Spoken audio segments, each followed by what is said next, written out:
In life, we have all these self-defense, physical self-defense systems like Kung Fu, boxing, bum, Krav Maga, UFC, noodles. Like, there's so many forms of physical self-defense. So if someone throws a punch at you, you see it coming, you don't just go, boom, you don't headbutt the punch. You're an idiot if you do that. You want to get out of the road of it. But guess what? All that stuff is pretty much useless in everyday life. What are you going to do? Your teacher goes, hey, go give this message to the office, and you're like, I don't like that, and you armbar the teacher. Someone says, oh, your shoes look stupid, and you just put them in a headlock, and they end up passing out on the floor. What's going to happen to you? You're going to be charged, you're going to be sent away. It's useless when it comes to so many social challenges. Am I right? Can I hear a yeah if you agree? Yeah. It's true, isn't it, right? Yeah. So 90% of fights that end up being physical start with a verbal kind of argument. It's words. It's words. What if we could form some type of kung fu mastery with our words, verbal self-defense? There's not a day that goes past where we're not faced with some type of conflict, verbal conflict, gossip, rumours about somebody. Who has gossip in this school? Give me your hands up. Every single person nearly. She's bulimic. She's bulimic. He's into alcohol and drugs. His mum, her dad. What?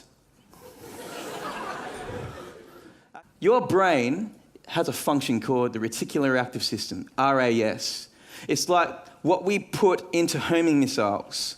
You give it a target, and it'll move around mountains, move around certain objects to hit its target, hit its mark. We have that function in our brain. When you ask your brain a question, it is designed to find an answer. It is designed to find evidence for it. And so many times we ask ourselves different disempowering questions like, why me?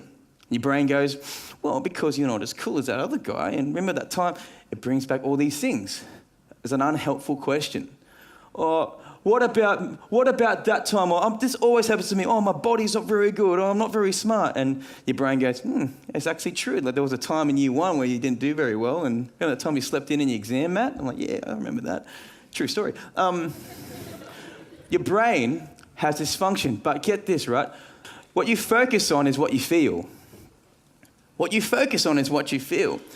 And what dictates your focus is the questions you ask. I could get any one of you guys up on stage and ask you some questions. Remember the time where, like me, when my parents split up and I was in a dark place? I want you to remember a time where that happened to you. What was one of the most painful moments in your life? If you thought about that question enough, memories would start playing, people would start coming to memory, the feelings would start to come. What you focus on is what you're going to feel.